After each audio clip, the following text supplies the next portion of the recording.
அன்புள்ள ஆண்டவரே, மீண்டும் உம்முடைய பரிசுத்த நாமத்தின் பலத்தோடு இந்த இரவு நித்திரைக்குள்ளான எங்களை மீண்டும் தட்டி எழுப்பி உம்முடைய பரிசுத்த நாளின் ஆசீர்வாதத்தை காண்பதற்கு எங்களை விழிக்கச் செய்த தயவிற்காக ஸ்தோத்தரிக்கிறோம்.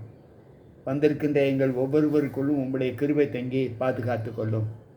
மீட்பர் இயேசு கிறிஸ்துவின் நாமத்தில் ஜெபிக்கிறேன் நல்ல பிதாவே, ஆமென். அன்பு பிள்ளைகளே, மீண்டும் கர்த்தருடைய வார்த்தைகளோடு உங்களை சந்திப்பதில் இந்த நாளின் வாழ்த்துக்களை உங்களுக்கு தெரிவித்துக் கொள்வதில் மிகுந்த மகிழ்ச்சி அடைகிறேன். இன்று பரிசுத்தமான ஓய்வு நாள். இந்த ஓய்வு நாளிலே தேவனுக்கு உகந்தவர்களாக நம்மை தேவ சமூகத்தில் நம்மை ஒப்புக் கொடுத்து ஆண்டவருக்கு பிரியமான ஒரு ஜீவிதத்தை நாம் காண்போம். இந்த நாளில் அவருடைய சித்தத்தின்படி செய்கிறவனுக்கு அவர் எல்லாவற்றையும் கொடுக்கிறேன் என்று வாக்கு கொடுத்திருக்கிறார். தானியேல் புஸ்தகம் 5வது அதிகாரம் 19வது வசனம் இப்படி சொல்லுகிறது: அவருக்கு கொடுக்கப்பட்ட மகத்துவத்தினாலே சகல ஜனங்களும் ஜாதியாரும் பாஷைக்காரரும் அவருக்கு முன்பாக நடுங்கி பயந்திருந்தார்கள். அவர் தமக்கு சித்தமானவனை கொன்று போடுவார், தமக்கு சித்தமானவனை உயிரோடே வைப்பார், தமக்கு சித்தமானவனை உயர்த்துவார், தமக்கு சித்தமானவனை தாழ்த்துவார் என்று இந்த வேத சத்தியம் நமக்கு சொல்லுகிறது. அவருக்கு சித்தமானவனை அவர் உயர்த்துவார், அவர் தாழ்த்துவார், சித்தமில்லாதவனை கொன்று போடுவார் என்றும் வேதம் சொல்லுகிறது. அவருடைய சித்தம் இன்னது என்று அறிந்து நாம் செயல்பட வேண்டும் என்று ஆண்டவர் சொல்லுகிறார். அன்பு பிள்ளைகளே, இன்றைக்கு அவருடைய சித்தம் என்ன? 1 தீமோத்தேயு 2:4 நாம் வாசிப்போம் என்றால், எல்லா மனுஷரும் ரட்சிக்கப்படவும் எல்லா மனுஷரும் சத்தியத்தை அறியும் அறிவை அடையவும் அவர் சித்தமுள்ளவராய் இருக்கிறார் என்று பவுல் சொல்லுகிறார். எல்லோரும் யாரெல்லாம் தேவ சாயலாக சிருஷ்டிக்கப்பட்டு இந்த பூலோகத்தில் வாழ்ந்து கொண்டு இருக்கிறோமோ அவர்கள் எல்லோருமே தேவனுடைய சத்தியத்தை அறிகிற அறிவையும் ரட்சிப்பை பெறுவதற்கும் அவர் சித்தமுள்ளவராய் இருக்கிறார். அப்படி என்றால் நாம் இந்த மண்ணுலக வாழ்வை விட்டு விண்ணுலக வாழ்க்கைக்கு செல்வதற்கு இந்த பூலோக வாழ்க்கையில் நாம் ஒன்றை கண்டிப்பாக செய்ய வேண்டும். அது என்னவென்றால், தேவனுக்கு சித்தமானதை நாம் செய்து முடிக்க வேண்டும் என்று ஆண்டவர் சொல்லுகிறார். லூக்கா எழுதின நற்செய்தி நூலிலே 4வது அதிகாரத்தை நாம் வாசிப்போம் என்றால், அங்கு ஆண்டவர் சொல்லுகிற வார்த்தை 4வது அதிகாரம் 6வது வசனத்தில் அவர் இப்படி சொல்லுகிறார்: இவைகள் எல்லாவற்றின் மேலுள்ள அதிகாரத்தை இவைகளின் மகிமையையும் உமக்கு தருவேன். இவைகள் எனக்கு ஒப்பு கொடுக்கப்பட்டு இருக்கிற எனக்கு இஷ்டமானவனுக்கு இவைகளை கொடுப்பேன். எனக்கு கொடுக்கப்பட்ட அதிகாரத்தை நான் பெற்றிருக்கிறேன். எனக்கு சித்தமானபடி யார் செய்வார்களோ அவர்களுக்கு இதை கொடுப்பேன் என்று ஆண்டவர் சொல்லுகிறார். எனக்கு பிரியமான தேவ பிள்ளைகளே, சற்று யோசிப்போம். யோபுவின் புஸ்தகத்தில் நாம் 23வது அதிகாரத்தை நாம் வாசிப்போம் என்றால், அங்கு ஆண்டவர் சொல்லுகிற வார்த்தை, யோபுவின் புஸ்தகம் 23வது அதிகாரம் 7வது வசனம் இப்படி சொல்லுகிறது. அவர் சொல்லுகிறார்: அங்கே சன்மார்க்கன் அவரோட வழக்காடலாம், அப்பொழுது என்னை நியாயம் தீர்க்கிறவரின் கைக்கு என்றென்றைக்கும் நீங்களாக்கி தப்பித்துக் கொள்ளுவேன். என்னோடு போராடுகிற பிள்ளைகள் அல்லது என்னுடைய பிள்ளைகளோடு போராடுகிற பிள்ளைகள் யாராக இருந்தாலும் சரி, அவர்களை என்னுடைய விருப்பத்திற்கு உகந்த பிள்ளைகளாக மட்டும் நான் அவர்களை உருவாக்குவேன் என்று சொல்லுகிறார். தானியேலின் புஸ்தகம் 4வது அதிகாரம் 35வது வசனத்தை நாம் வாசிப்போம் என்றால், அங்கு ஆண்டவர் சொல்லுகிற வார்த்தை, தானியேல் 4:35 அவர் சொல்லுகிறார், பூமியின் குடிகள் எல்லாம் ஒன்றுமில்லை என்று எண்ணப்படுகிறார்கள். அவர் தமது சித்தத்தின்படியே வானத்தையும் வானத்தின் சேனையையும் பூமியின் குடிகளையும் நடத்துகிறார்.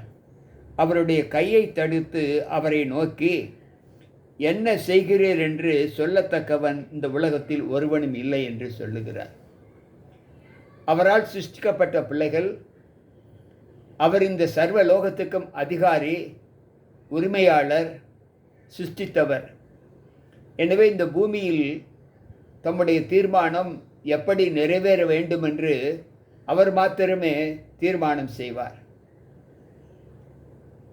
இங்கு வாழ்ந்து கொண்டிருக்கிற நாம், ஏன் இதை இப்படி செய்தீர், ஏன் இதை செய்யாமல் இருந்தீர் என்று கேட்கத்தக்கவன் இந்த பூமியில் ஒருவனும் இல்லை என்று ஆண்டவர் சொல்லுகிறார். அன்பு பிள்ளைகளே, பரலோக ராஜ்யத்தில் பிரவேசிப்பதற்கு கூட ஆண்டவர் மத்தேயு 7:21 வாசிப்போம் என்றால், பரலோகத்தில் இருக்கிற என் பிதாவின் சித்தத்தின்படி செய்கிறவனே பரலோக ராஜ்யத்தில் பிரவேசிப்பானே அல்லாமல் என்னை கர்த்தாவே கர்த்தாவே என்று சொல்லுகிறவன் அதில் பிரவேசிப்பது இல்லை என்று ஆண்டவர் திட்டமாய் சொல்லுகிறார். அன்பு பிள்ளைகளே, அப்படி என்றால் இந்த பூலோகத்தில் நிறைவேறக்கூடிய தீர்மானங்கள் எப்படிப்பட்டதாய் காணப்பட வேண்டும் என்று ஆண்டவர் சொல்லுகிறார். சற்று யோசிப்போம். நம்முடைய வாழ்க்கையின் ஜீவிதம் நாம் ஆண்டவருக்குள் கட்டப்பட்டிருக்கிற ஒரு அனுபவத்தை பெற்றிருக்க வேண்டும் என்று ஆண்டவர் சொல்லும்போது, அந்த ஜீவியத்துக்கு உகந்த தன்மையிலே நம்முடைய வாழ்க்கை காணப்படுகிறது என்பதை நாம் சற்று யோசித்து பார்ப்போம். மத்தேயு எழுதின நற்செய்தி நூல் 12வது அதிகாரம் 50வது வசனம் இப்படி சொல்லுகிறது. ஆண்டவர் சொல்லுகிறார், பரலோகத்தில் இருக்கிற என் பிதாவின் சித்தத்தின்படி செய்கிறவன் எவனோ அவனே எனக்கு சகோதரனும் எனக்கு சகோதரியுமாய் இருக்கிறான் என்றார். அன்பு பிள்ளைகளே, பரலோகத்தில் இருக்கிற பிதாவின் சித்தத்தின்படி, அப்படி என்றால் இந்த பூலோகத்தில் அவருடைய சித்தம் இல்லாமல் நமக்கு நன்மையோ தீமையோ நிச்சயமாக வராது. கர்த்தருடைய செய்கை இல்லாமல் தேசத்தில் தீங்கு உண்டாகுமோ என்று ஆமோஸ் 3:6 சொல்லுகிறது. இந்த பூலோகத்தில் நன்மை நடந்தாலும் சரி, தீமை நடந்தாலும் சரி, அவருடைய சித்தம் இல்லாமல் இந்த பூலோகத்தில் ஒன்றும் நடக்காது என்று ஆண்டவர் சொல்லுகிறார். எனக்கு பிரியமான தேவ பிள்ளைகளே, எஸ்ராவின் புஸ்தகம் 7வது அதிகாரம் 12வது வசனம் சொல்லுகிறது, தேவனுடைய ஆலயத்தை கட்டி தீர்ந்ததற்கு பின்பு மீதமான பொன்னையும் வெள்ளியும் நீங்கள் என்ன செய்ய வேண்டும் என்று தீர்மானிக்கிறீர்களோ அதைபடி செய்யாமல் தேவன் அதை என்ன செய்ய வேண்டும் என்று தீர்மானிக்கிறாரோ அதன்படி செய்யுங்கள் என்று சொல்லுகிறார். அன்பு பிள்ளைகளே, இன்றைக்கு நம்முடைய வாழ்க்கையில் நாம் தேவ சித்தத்தை அறிந்திருக்கிறோமா இல்லையா என்பதை நாம் சற்று யோசித்து பார்ப்போம். சில நேரங்களில் நமக்கு கொடுக்கப்பட்ட கால அவகாசங்கள் தேவனுடைய சித்தத்தை அறிவதற்கு நாம் மறந்து விடுகிறோம். லூக்கா 22:42 சொல்லுகிறது, பிதாவே, எனக்கு சித்தமானால் இந்த பாத்திரம் என்னை விட்டு நீங்கும்படி செய்யும், ஆயினும் என்னுடைய சித்தத்தின்படி அல்ல உம்முடைய சித்தத்தின்படி ஆக கடவுது என்று ஜெபிக்கிறார்.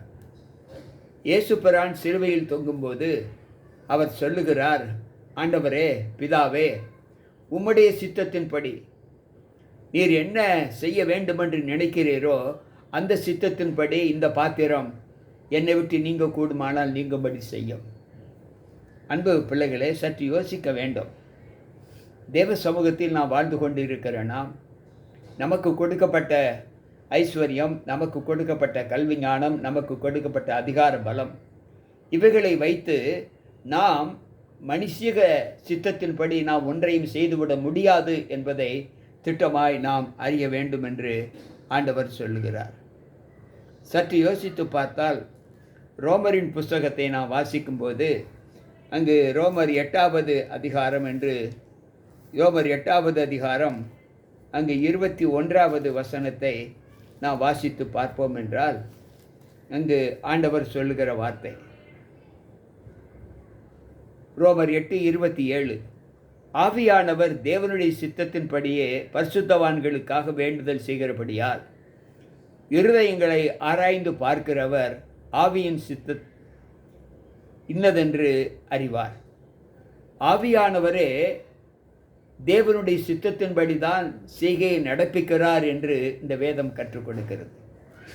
அப்படி என்றால் 3 வல்லமையுள்ள தேவர்களில் ஒருவர் ஆவியானவர். அவரே பிதாவாகிய தேவனுடைய சித்தத்தின்படிதான் எல்லாம் செய்கிறார் என்று இந்த வேதம் நமக்கு கற்றுக் கொடுக்கிறது. எனக்கு பிரியமான தேவ பிள்ளைகளே, சற்று யோசிப்போம். எபேசியரின் புஸ்தகத்தை நாம் வாசிக்கும்போது எபேசியர் 6வது அதிகாரம் 6வது வசனத்தை வாசிப்போம் என்றால், மனுஷனுக்கு பிரியமாயிருக்க விரும்புகிறவர்கள் பார்வைக்கு ஊழியம் செய்யாமல் கிறிஸ்துவின் ஊழியக்காரராக மனப்பூர்வமாய் தேவ சித்தத்தின்படி செய்யுங்கள்.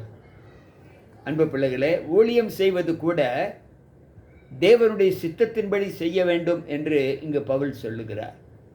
இன்றைக்கு அநேகர் மனுஷனுக்கு பிரியமாய் இருக்கிற ஊழியம் செய்வதை நாம் பார்த்து கொண்டிருக்கிறோம். கலாத்தியர் 1:10 நாம் வாசிக்கிறோம், நான் மனுஷனையா தேவனையா யாரை நாடி போதிக்கிறேன், நான் இன்னும் மனுஷரை பிரியப்படுத்துகிறவனாய் இருந்தால் நான் கிறிஸ்துவின் ஊழியக்காரன் அல்லவே என்று அங்கு பவுல் சொல்லுகிறார். கொலேசியர் 3வது அதிகாரம் 22வது வசனத்திலே நாம் வாசிப்போம் என்றால் அவர் சொல்லுகிறார், பிதாக்களே 22 வேலைக்காரரின் சரீரத்தின்படி உங்கள் எஜமான்களுக்கு கீழ்ப்படிந்து எல்லா காரியத்திலும் கீழ்ப்படிந்து நீங்கள் மனுஷருக்கு பிரியமாய் இருக்க ஊழியம் செய்யாமல் நீங்கள் தேவனுக்கு பயப்படுகிறவர்களாக கபடமில்லாத இருதயத்தோடு நீங்கள் ஊழியம் செய்யுங்கள் என்று சொல்லுகிறார். ஊழியத்திலும் கூட தேவ சித்தம் என்ற ஒன்று இருக்கிறது, அதன்படி செய்ய வேண்டும் என்று இந்த வேதம் நமக்கு கற்றுக் கொடுக்கிறது. அன்பு பிள்ளைகளை, சற்று யோசித்து பார்ப்போம்.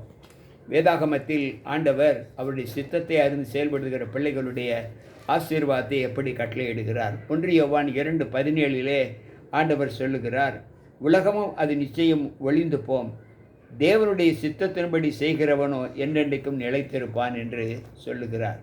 உலகமும் அதன் இச்சையும் ஒளிந்து போம், தேவனுடைய சித்தத்தின்படி செய்கிறவனே அதில் நடத்தப்படுவான் என்று ஆண்டவர் சொல்லுகிறார். 1 யோவான் 5:14 நாம் வாசிப்போம் என்றால், நாம் எதையாகிலும் அவருடைய சித்தத்தின்படி கேட்டால் அவர் நமக்கு செவி கொடுக்கிறார் என்பதே அவரை பற்றி நாம் கொண்டிருக்கிற தைரியம். எதையாவது நாம் அவருடைய சித்தத்தின்படி கேட்டால், நாம் செய்தால், நடந்தால், நாம் கேட்டுக்கொள்வது எதுவோ அது நமக்கு நிச்சயமாக கிடைக்கும் என்று இந்த வேதம் நமக்கு கற்றுக் கொடுக்கிறது. எனக்கு பிரியமான தேவ பிள்ளைகளே, இன்றைக்கு அவருடைய சித்தம் என்ன என்பதை நாம் எப்படி உணர்ந்திருக்கிறோம்? உண்மையில் ஆண்டவர் ஏற்றிருக்கிற நாம் அவருடைய சித்தத்தின்படி காரியங்களை செய்கிறோமா என்பதை யோசித்து பார்ப்போம். அங்கே எரேமியா தீர்க்கதரிசியின் புஸ்தகம் 27வது அதிகாரம் 5வது வசனம் சொல்லுகிறது, நான் பூமியையும் மனுஷனையும் பூமியின் மேலுள்ள மிருக ஜீவன்களையும் என் மகா பலத்தினாலும் ஓங்கிய என் புயத்தினாலும் உண்டாக்கினேன், எனக்கு இஷ்டமானவனுக்கு அதை கொடுக்கிறேன். அன்பு பிள்ளைகளே, இந்த பூமியை பார்க்கும்போது இந்த பூமியில் ஏற்றத்தாழ்வுகள் அநேகம் உண்டு நாம் பார்க்கிறோம். சிலர் கல்வியிலும், சிலர் செல்வத்திலும், சிலர் பதவியிலும், சிலர் வாழ்க்கை நியமையிலும் உயர்த்தப்பட்டும் தாழ்த்தப்பட்டும் இருப்பதை பார்க்கிறோம். வேதம் சொல்லுகிறது, இந்த பூமியில் எதை நான் நடப்பிக்கிறேனோ அதை என் சித்தத்தின்படி செய்கிறவர்களுக்கு ஆசீர்வாதமாகவும் என் சித்தத்தின்படி செய்யாதவர்களுக்கு ஆசீர்வாதம் இல்லாமையும் நான் செய்வேன் என்று ஆண்டவர் சொல்லுகிறார். இதை குறித்து யாரும் என்னிடத்தில் கேட்பவன் யாரும் இல்லை என்று நாம் ஏற்கனவே எரேமியா தீர்க்கதரிசி புஸ்தகத்திலே வாசித்தோம். எனக்கு பிரியமான தேவ பிள்ளைகளே, இந்த காலை வேளையில் தேவ சமூகத்தில் இந்த பரிசுத்தமான ஓய்வு நாளை நாம் ஆசரிப்பதற்கு அதுவும் தேவ சித்தம்தான். நாம் உயிரோடு எழுந்து இந்த காலை வேளையில் கண் விழிக்க இருப்பதும் தேவனுடைய சித்தம்தான்.